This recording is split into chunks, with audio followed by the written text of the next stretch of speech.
English.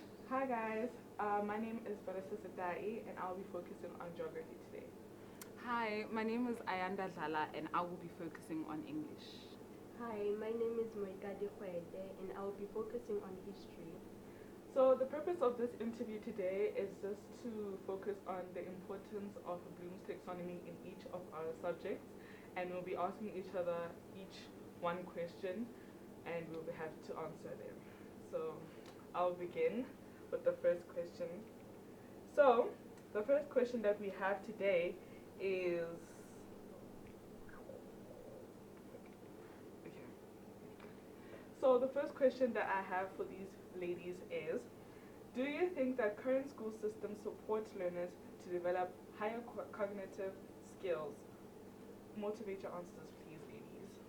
Okay, so I do think that the current school system does support learners to develop higher cognitive thinking skills, because when you take a look at assessments, especially in English, they don't only assess students on the lower levels of thinking in the Bloom's or the Barrett's taxonomy, but they also do assess them with the higher thinking or the higher order questions, like asking them to critically analyze or to justify their answers, give reasons, and along those lines. So they don't just focus on defining terminology or identifying, but they also do test them on analyzing and critical thinking. I do agree that the current schooling system is created to support higher learning cognitive skills, but it's only in favor of the Model C schools. Reason being, in Model C schools, you find that a teacher uses technology to present the lesson, technology such as laptops, smartboard, YouTube videos, and stuff. And you'd find that learners have access to the internet also. They use tablet in class.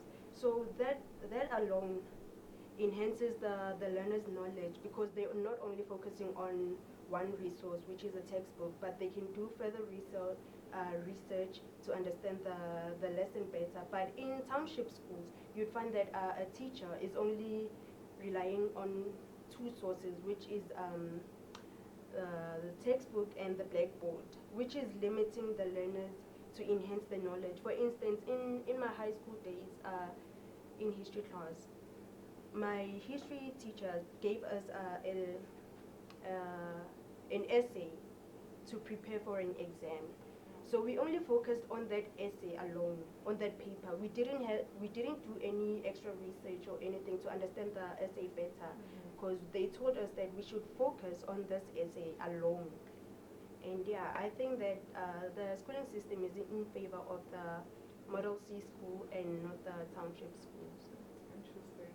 Okay, so my question is, when you think back on your school career, on which levels of the Bloom's taxonomy were you mostly expected to perform tasks? Now consider your tertiary level of education and think, which levels are you mostly expected to perform tasks? Okay, so I know for me personally, when I was still in high school and I did geography as an actual subject, we focused more. Well, the younger we were, grade 8, 7, 9, around there, in the um, in those young stages, we were mostly expected to focus on the lower levels of Bloom's taxonomy. So we have to look at um, applying more level 1, basically level 2 and level 3. We weren't expected to really look at the higher cognitive levels yet. I think it was just for us to just gauge a better understanding of the content itself. And when I moved into geography, grade 10, 11, 12, we were expected to apply more higher levels of thinking, which is 4, 5, and 6, where I had to now start thinking more and use the higher levels of Bloom's level.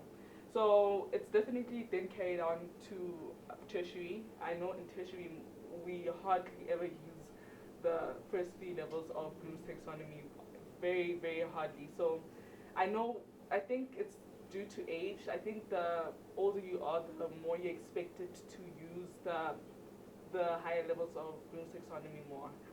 Yeah. I do agree with that. In high school, we were mostly focused on the first three levels, which is understand, apply, and remember.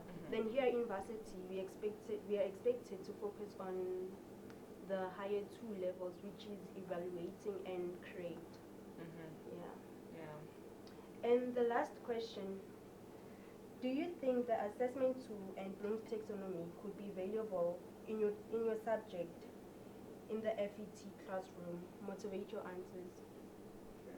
I do think that an assessment tool is a very important aspect or an instrument for assessments in English, because you cannot set an assessment for learners and not have some kind of instrument that will guide you how to mark. So with that assessment tool, it also has to align with some of the Bloom's or the Barrett's taxonomy levels of assessment. So you can't just ask learners to identify or define a terminology and give them like a big mark or like 5 marks for just simply defining. So the more marks you award for a certain question or a certain assessment, they have to align with the higher order skills within the Bloom's or the Barrett's taxonomy. I completely agree with that statement. In geography especially, I'm going to use an example in map work skills. In map work skills, there definitely needs to be an assessment tool. We can't mark